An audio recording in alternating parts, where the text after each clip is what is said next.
Forest division डोडा ने अपने go green mission life इकदाम के तहत गवर्नमेंट मेडिकल कॉलेज डोडा में शजरकारी मुहिम का इनेकाद किया। इस तकरीब का मकसद दरख्त लगाने, जंगलाती इलाकों के तहफ्फुज और जंगली हयात के कुदरती रिहायशगाहों के तहफ्फुज के बारे में आगाही फैलाना है। फॉरेस्ट डिवीजन डोडा का अमला, जीएमसी डोडा और तलबा खासतौर पर इस तकरीब में शामिल थे ताकि वो अपने इर्द गिर्द के माहौल से जुड़े और इसके तहफ्फुज में तवील मुद्दती हिस्सेदार बन सकें। शुरका ने फॉरेस्ट डिवीजन डोडा का शुक्रिया अदा किया और इस खित्ते को साफ सुथरा और सरसब्ज बनाए रखने की मुसलसल कोशिश करते हुए जंगलात के पैगाम को अपने मुताल्लिका बिरादरियों तक पहुंचाने का अज़्म किया।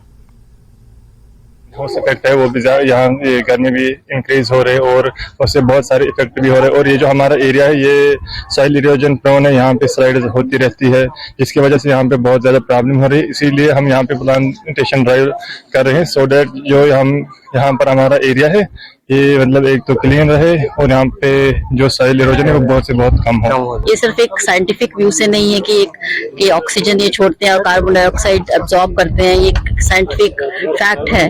बट द थिंग इज कि ऐसा है कि पौधे होना एक एग्जाम्पल है कि आपकी ग्रीनरी जो है, जो चिनाब वैली की, वो रिटेन रहे, उसकी जो आइडेंटिटी है चिनाब वैली की।